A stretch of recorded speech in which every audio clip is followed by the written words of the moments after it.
They really love doing food delivery. It's not a bad gig until something goes wrong. Once you've had an accident, once you've been deactivated without reason, once a pandemic hits, that's when you start to not enjoy it.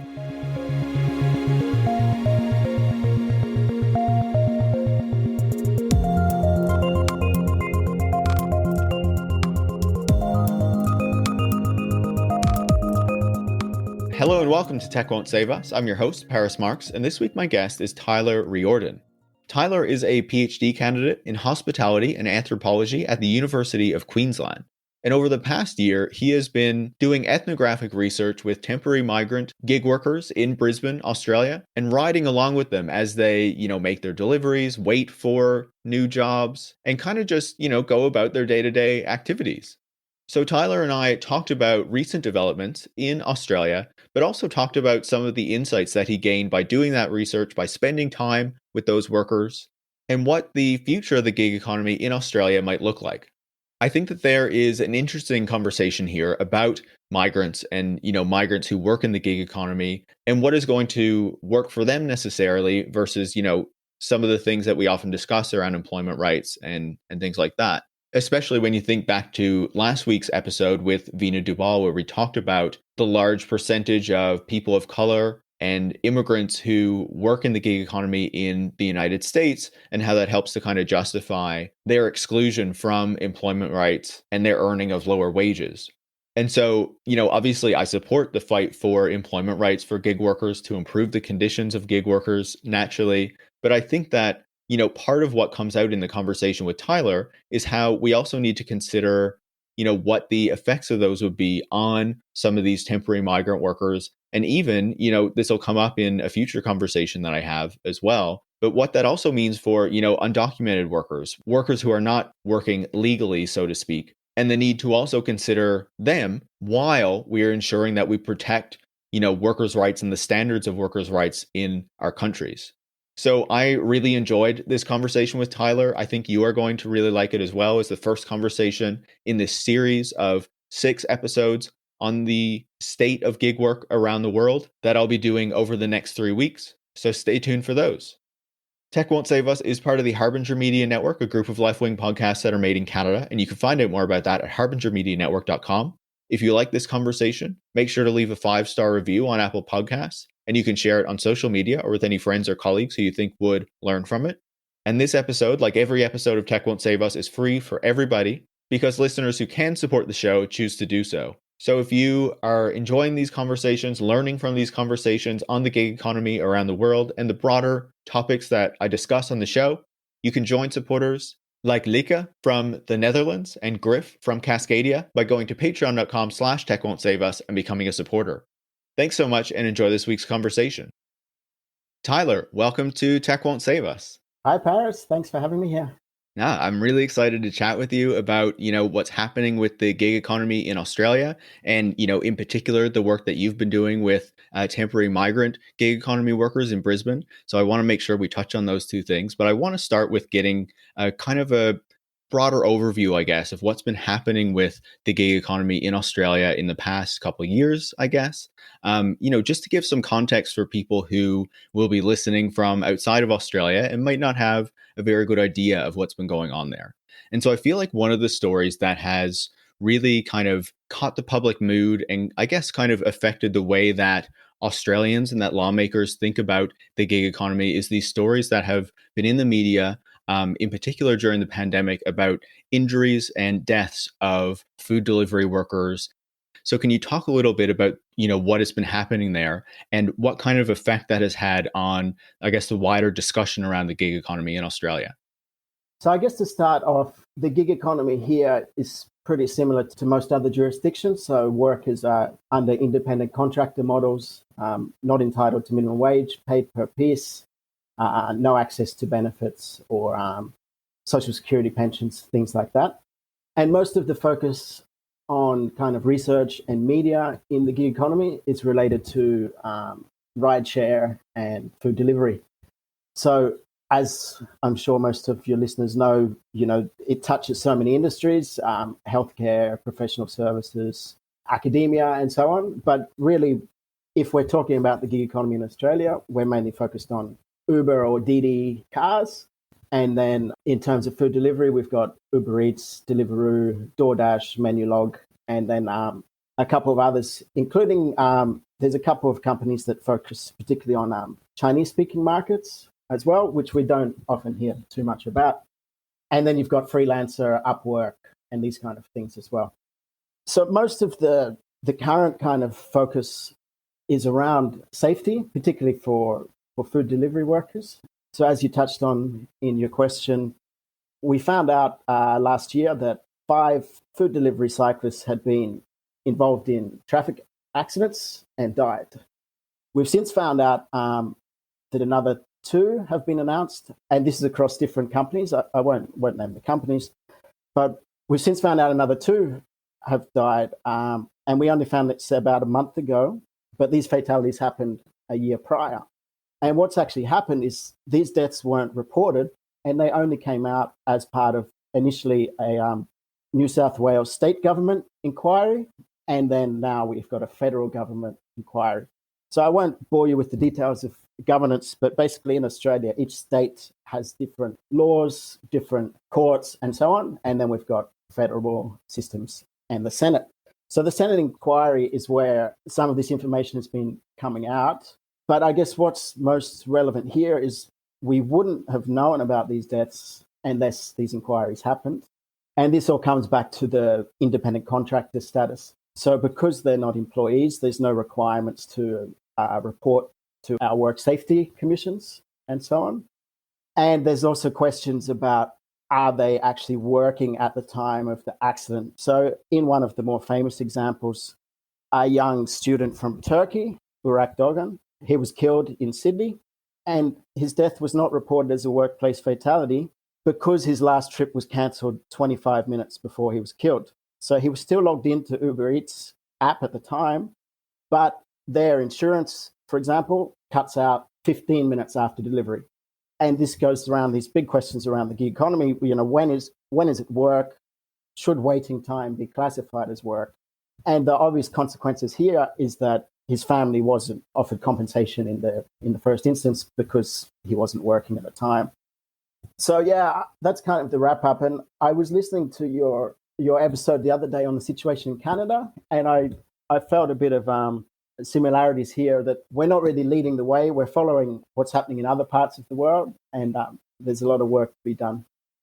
I definitely sympathize with that feeling, especially, you know, as you say, looking at what's been happening here in Canada, the discussion around the rights of gig workers doesn't seem as nearly advanced as in the United States, at least, you know, publicly and in politics and things like that as well. And so I think you provide a really good, you know, overview of what's been going on in Australia there to give us an idea of, you know, the different companies and the model that is operating. But also, you know, I think some of the bigger issues that are really getting into the minds of the public and lawmakers as they try to figure out what to do about this sector that is obviously growing and has grown during the pandemic, but where workers are, you know, not getting the rights that they deserve or not being protected properly, as you're talking about with the safety aspects of this. You mentioned there the Senate inquiry. I was wondering if you could tell us a little bit more about, you know, how that inquiry came to be and what has been happening with it so far. You know, is there any indication of what might come out of it at the end? Yeah, so as I mentioned, there were initially some state government inquiries. So Victoria, which has Melbourne as the capital, started out with an inquiry into on-demand work a few years ago. And then New South Wales, which is the state where Sydney is, they did their inquiry into safe work. And it was only through these inquiries that I guess the wider public and the politicians started to realise the depths of what was going on here. So there's not really much regulation up until now, and there's not really much knowledge about what's going on. And obviously with COVID-19 and the impacts there, this kind of brought it all to the fore. So this kind of thing has been happening for a long time, as we know. You know, these kind of contractual models aren't new at all. So all that being said, in December of 2020, the federal government started the Senate Select Committee on Job Security, which is basically just an inquiry into the impact of insecure and precarious work. So this is still open. They released an initial or interim report a few months ago, which has some great kind of positive recommendations. And it's due to close in November. But the nature of these inquiries, all they offer at this stage are recommendations. And then it's up to the government to decide if they want to take them up or not. Interestingly, this inquiry is led by members of the opposition party. So whether it kind of gets much purchase or not is another issue. And I guess what we saw, particularly around the New South Wales inquiry, which was finished already, is that some of the recommendations are great, but they're not really addressing the key issues so far. So in terms of safety, they're putting the onus onto the workers. So the New South Wales inquiry was into food delivery specifically. And that one, what they're mainly focusing on is, do you have a helmet? Is your bike safe to use? Are you wearing highly visible clothing and things like this? But this doesn't really address the core issues around algorithmic pressure, fast-paced delivery times, expectations, things like that. So, yeah, as I said, it's putting the onus on the worker to do more work. And I mean, the workers in the field find workarounds anyway, or they've already got lights and things anyway. The people I'm speaking to about it, they just say, well, yeah, it's great. I get free equipment, but it doesn't stop me getting hit by a car or riding in the, 60, 70 kilometer an hour roads mixed with trucks and whatnot. That's the core issue that hasn't been addressed yet. So I guess summing up, it's a great start. There seems to be a bit of political will there, but if it actually means anything significant or not is another question. Yeah, again, like I completely relate to what you're talking about. Like here in Canada, Ontario, the biggest province, currently has like a committee that's looking into the future of work, and the gig economy is part of that. And the federal government has a committee that's looking at the gig economy and stuff, but there's been very little word about, what they're doing there and what might come out of it. So yeah, it's kind of tough to feel much hope that it's going to go anywhere, even if, maybe some of the discussions sound like they might be okay, but we'll see if that ever makes it to the legislative stage and things like that. You're talking about the workers and the concerns of the workers there, especially you were talking about safety. Is there much organizing among workers, whether through unions or through their own kind of collective organizations, to put demands to the government or to the companies to improve their situations? There's not as much as other parts of the world. There are some groups or some smaller groups that have joined up with mainly the Transport Workers Union, which has had a few kind of highly successful campaigns with individual workers, and then with some groups that have some connection of language or culture. So what I'm talking about here is, so there's a famous case of Hungry Panda workers, and that's mainly kind of Chinese-speaking, Chinese background worker communities. They're more migrants here permanently, so they're kind of settling in Australia for a longer period. Whereas in the case of food delivery workers that I'm working with, they're actually mainly temporary migrants. And when I say temporary migrants, it's primarily international students. So that has a few unique circumstances due to our, migration policies. One, they're here on short-term visas. They often have limited levels of English. They come from all different backgrounds, mainly from the global south. A lot of Latin Americans, Southeast Asians, people from India, for example. But what that means, and we're still trying to work through this with the research, but I think the reason they're not collectivizing in ways they are in other places around the world is because they're here in a short-term basis. They're here to kind of make money to fund their studies, to fund their life, which is expensive here. And actually, this is what's come out of my research as well, is they really love doing food delivery. It's not a problem. It's not a bad gig until something goes wrong. Once you've had an accident, once you've been deactivated without reason, once a pandemic hits and you're only earning $30 a day, that's when you start to kind of not enjoy it so much anymore. So that being said, there's not been kind of formal organizing, but what we have seen are kind of individual and collective acts of resistance. So they are kind of linking up to share tips to help each other out in terms of taxation. If they have an accident, and we saw this in the case of some of those workers that died, is workers amongst themselves started to organize GoFundMes, basically online fundraising activities to pool money to get the bodies repatriated. And these are workers that they don't necessarily know the worker that's died. They've just decided, due to the circumstance as well, that they've got to, I guess, look after themselves and look after each other because there's no one else engaging with them at the moment. It's that solidarity, right? Even if there's not the collective structures that you're talking about, there's still that solidarity between the workers. And I think what you're describing there with the workers saying that, they really like this work. It's just that, the protections and the dependability isn't there that you would want from work that you're doing. I think that resonates with, what I've heard workers saying in a number of other countries as well, right? So I think that sounds spot on. And I want to come back to your work with the temporary migrant workers that you were talking about in just a minute. I also read that, there have been lawsuits against Uber in particular in Australia. One that was settled in December 2020 that looked like it was settled to try to avoid a judgment on workers' status and whether, workers should be contractors or not. And then another one that was recently filed in August of 2021 that seems to try to get some sort of a ruling by the federal court on employment status and the other kind of benefits and rights of these workers. Can you talk a little bit about those lawsuits? Yeah, I can a little bit. I'm not an expert in this area, to be right up front. And I've also just finished my field work. So I've been out on the bike rather than I'm keeping up with the news. But basically, as you've mentioned, it kind of follows similar patterns to other jurisdictions around the world. There have been a couple of high-profile cases against Uber. There was a famous case a few years ago against Foodora, who actually chose to leave the country, leave the market, which I think I actually heard is quite similar the other day on this podcast. The same thing happened in Canada, in Ontario. There was a similar ruling. In that case, it was to let them have the right to unionize. And instead of letting them do that, Foodora just left the country. Actually, I've got an interesting story on this. I'll get back to it in a second, just to sum up the previous one. But basically, what you've said is right, is what they've done is, in the end, they've reached settlements with the individual workers.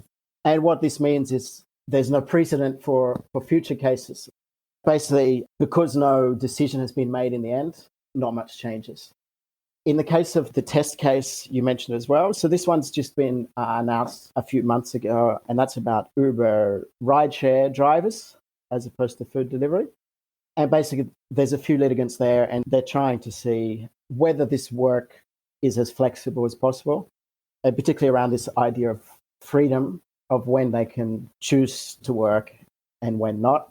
This is really interesting in the case of food delivery, because you can only really work at the time people are ordering food, which is lunchtime, dinner time, and the weekends.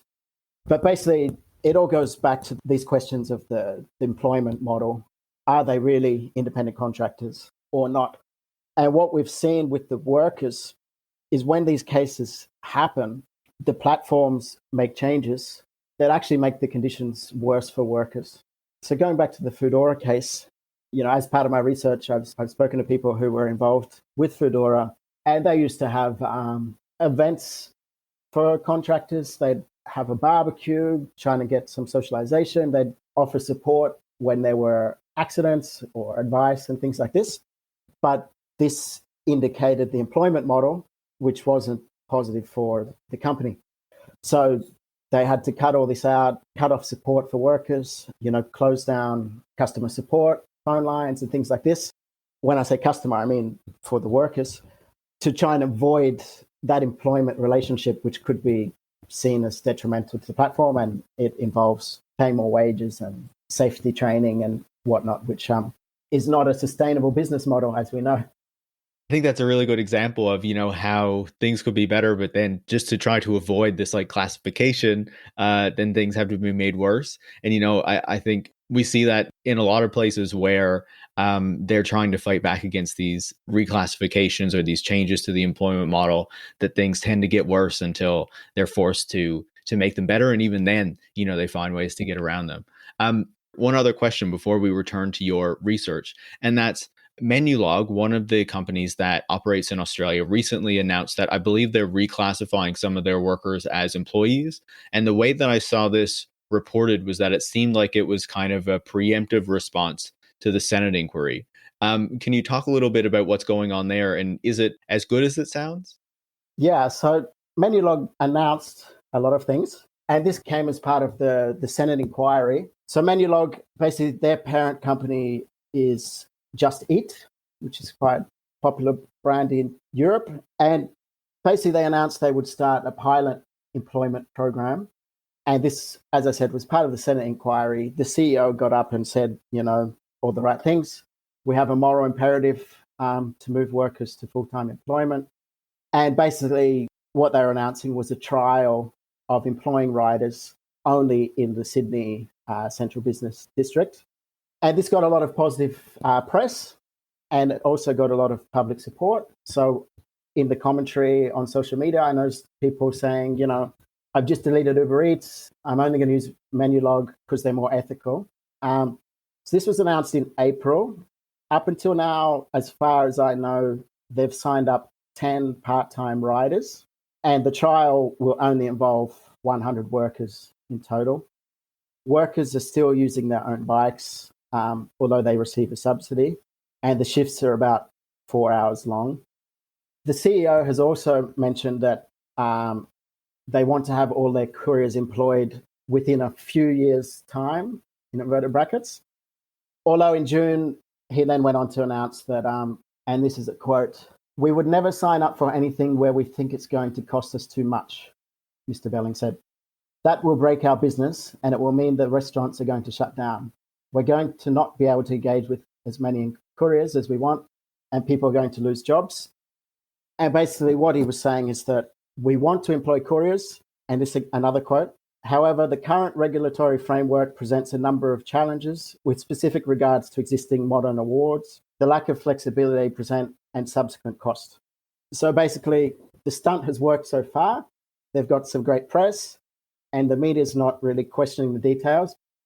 As we know with the discourse around the gig economy, the sharing economy, but basically reading between the lines, it looks like it's another attempt to change regulations. In that quote I mentioned before, the CEO was saying it's unaffordable to pay penalty rates of up to $50 an hour, which is what it would cost under the current models.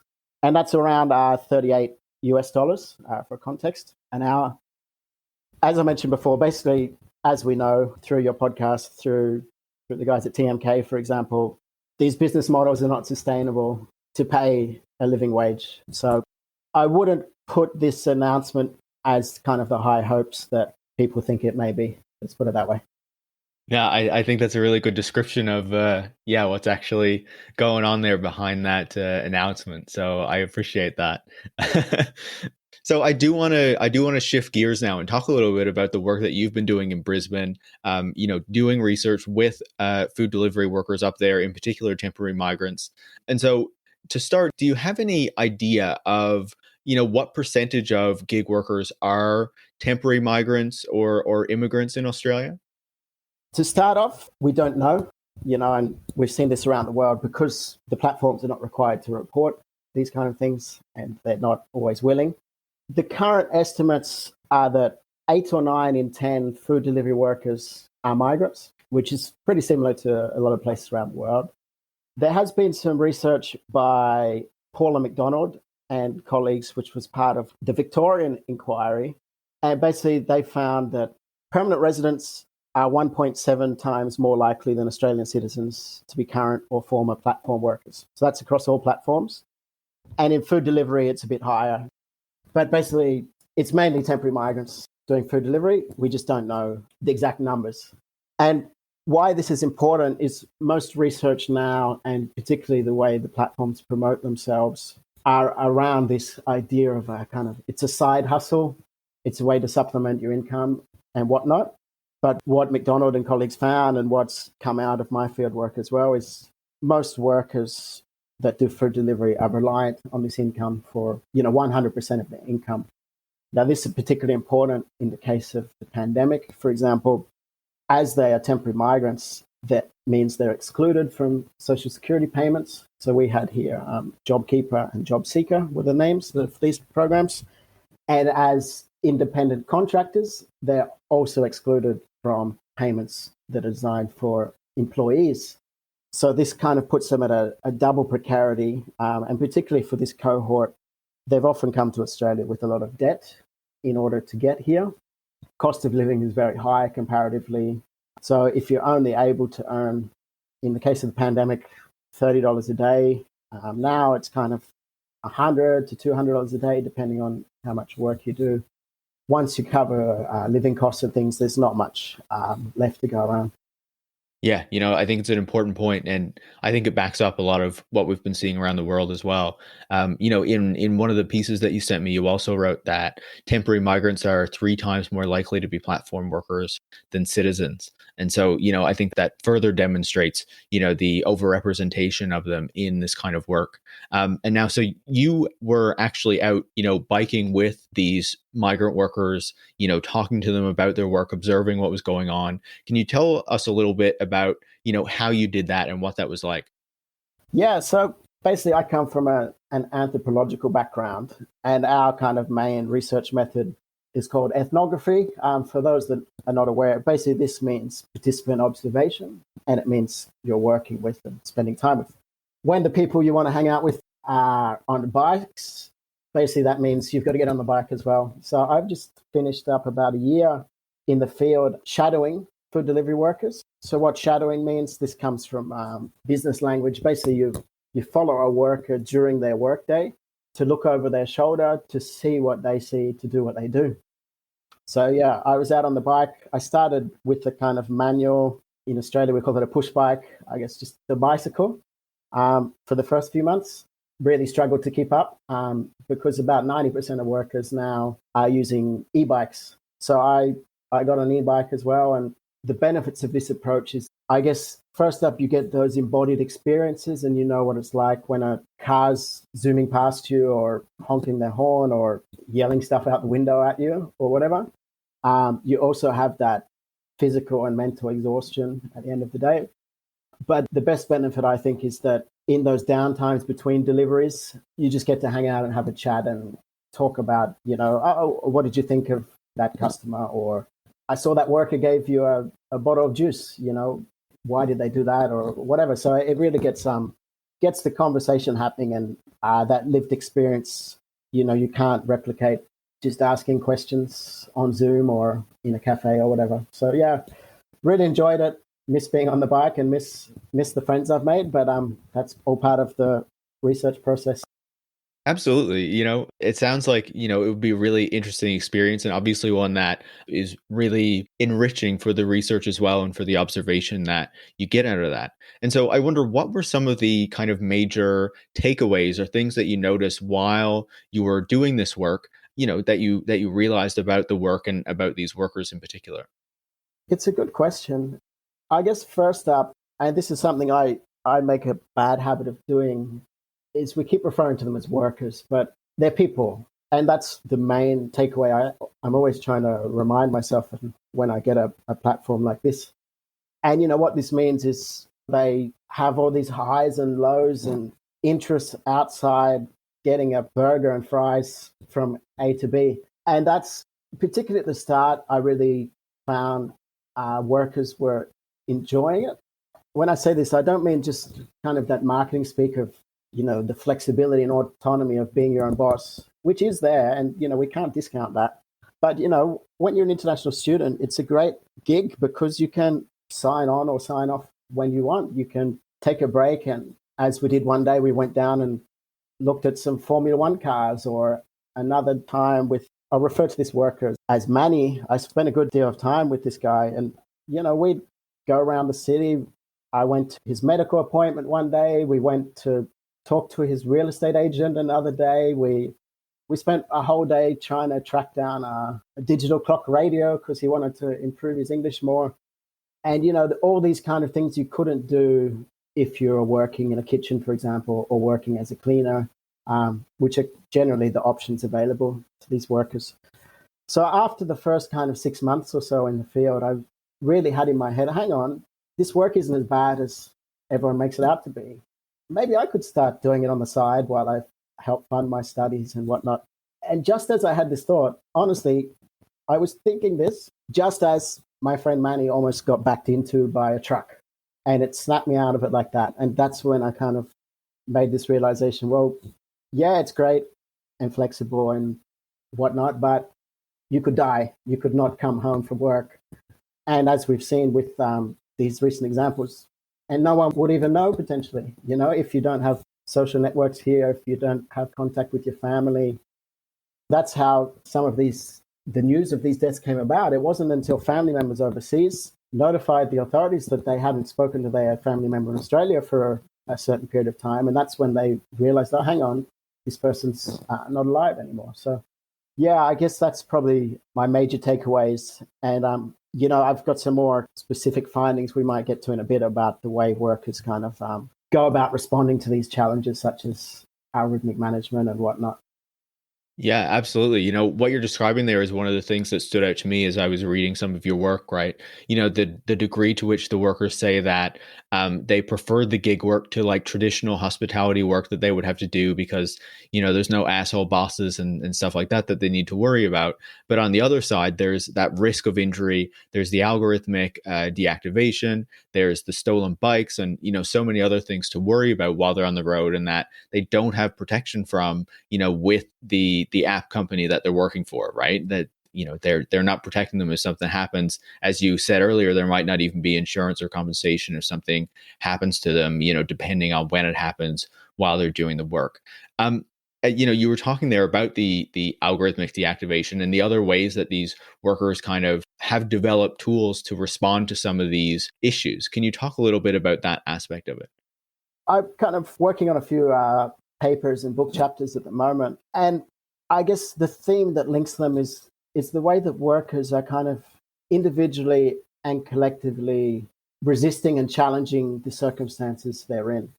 So I'll start with the resisting. So what I mean here is that they've developed ways of challenging the authority of restaurants, customers, and the platforms and algorithms themselves. So this could mean, in terms of the restaurants, if a restaurant worker or owner treats a worker badly, this worker may put this up on their social media or WhatsApp or Signal groups or whatever, and then the workers will collectively decide to avoid that restaurant in the future, or they may go onto Google and give them bad reviews and things like that. I'm not saying I think this is the right thing to do, but this is what's happening. And then the idea, I guess, behind that is that potentially that restaurant will change their behavior and treat workers more hospitably in the future. In terms of the customer, I've got some really cool stories here. I'll just touch on one. But basically, another guy I've been working with, basically when he arrives at an apartment building that he doesn't want to deal with the complex layout or interior, he'll send messages to customers to kind of nudge them to come down and collect the food from the gate so that he doesn't have to lock up his bike and waste his time and get lost and whatever. So this is really interesting. This worker also, he's really creative. And the workers themselves, they all sought out their own COVID-19 vaccines. They weren't eligible at the time necessarily, but they found ways to get the vaccines, all above board, all legally and whatever. But then he started posting this in his kind of his bio that the customer sees. Basically, it has a question on Uber Eats app, why do you do delivery? And he used to put to fund my studies or whatever. And now he puts, I'm fully vaccinated to keep my customers safe or something like this. Basically, he explained it as, he is looking after himself. He's on the front line. He's at risk to the virus, but he also wants to protect the customer. And maybe it's going to make the customer tip more. So that's just an example there. And then in terms of how they resist the algorithms, so there's a few examples. I won't go into them too much, but basically they can go slow deliberately to try and get a second order tagged on, which basically is usually more financially beneficial than waiting to get a second separate order. They have all at points collectively decided to, we're only going to accept deliveries over $5. So this was particularly the case on social media. And they all stopped accepting $3 deliveries, $4 deliveries. And then the platforms realized, well, we have to pay more. So they all collectively got a bit more. And, I'm giving examples of financial benefits. That's not the only case. It also helps, make the work more enjoyable. It's got a lot of other social benefits as well beyond financial. But I guess why it's important is that it brings into question this idea that we've come to that, workers' whole lives are controlled by these algorithms. Well, they are, but as workers have done for centuries, we find ways to resist. We find shortcuts that make the work better and also more enjoyable. If you've got to go back out on the bike again day after day, you need kind of these motivations beyond kind of the gamification that the platforms put upon them. Yeah, I think that's a really good point. And when you were talking about the reviewing, it reminded me I spoke to Ridha Qadri a number of months ago about gig workers in Indonesia. And that was one of the things that they did when there was like a restaurant that treated one of the gig workers badly. They would do negative reviews on like Google or whatever they use. So yeah, it's interesting to see how the tactics are used in multiple different places around the world. We were talking earlier about the desire to fight for rights for the workers who do this food delivery and the other gig work, and how employment status was one of the things that a number of workers are fighting for and trying to achieve, and that has obviously been part of the discourse, outside of Australia as well as in it. What would that mean, do you think, I guess, at least, for these temporary migrant workers that you were talking to? Would that affect their ability to do this work, or whether on visas and things like that, do you think it would still be okay for them? This is something I had to reconcile while I was in the field, is the workers I was working with aren't necessarily interested in employment status. They're not following the media stories in the way I am. And what I mean by this is, so as part of research, you need to get informed consent from the people that you're talking with. And on my, the title of my project and in the first description, it says, whatever it was at the time, investigation into food delivery in the gig economy. And a few workers started asking me, what's the gig economy?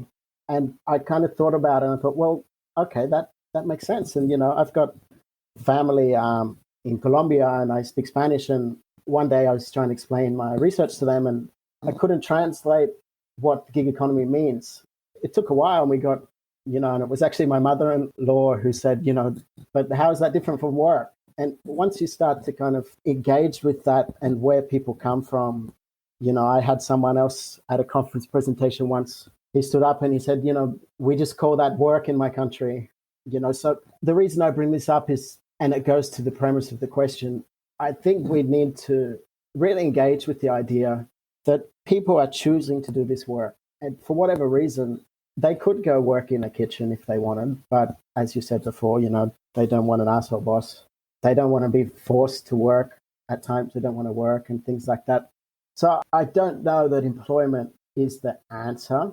I don't know what the answer is, but, and this is something I'm looking at in other areas of my research, industries like hospitality are inherently insecure. That's not the option we want to go back to because there's a whole reason people don't want to work in hospitality, retail, agriculture, you name it. So I think we've got to make all forms of work, I guess, more secure, more values-based, make jobs attractive, and not just beyond, paying higher wages, which we need, but, giving workers freedom to have some form of decision in the job they're doing. No one wants to, in inverted commas, work for the man anymore because we know there's better options out there.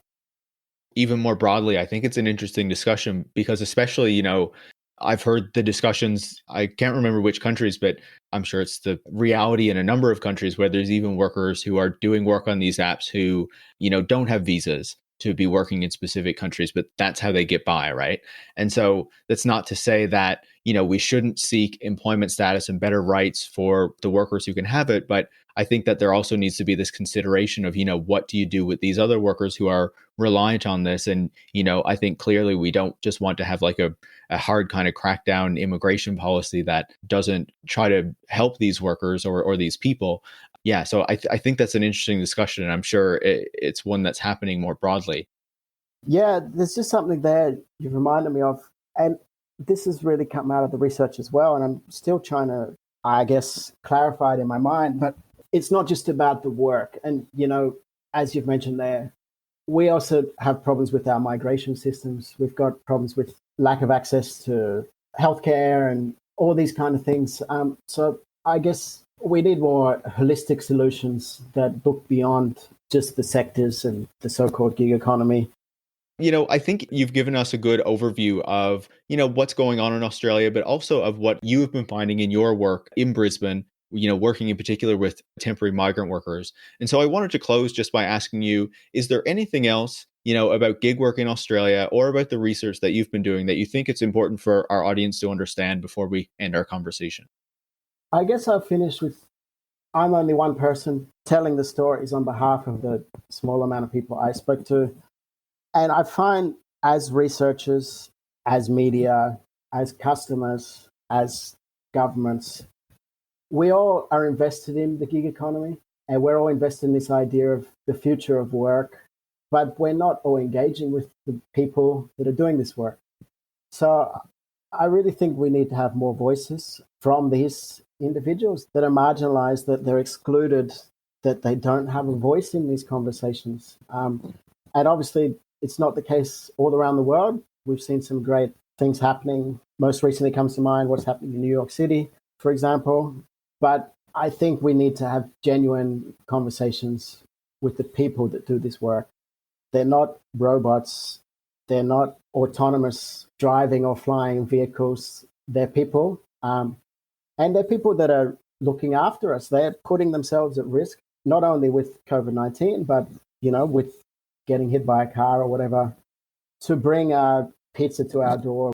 And there's a whole other conversation we could have, and I know you're having it with other guests, about the cost of this convenience, this expectation that, we can get a ice cream delivered in 15 minutes in the case of what some of the new platforms in Europe are proposing, or get a pair of shoes delivered within the day or by the next day. So I guess wrapping up, we've all got a part to play. We're all invested, but we've got to be talking to the people and really listening to what they want as well.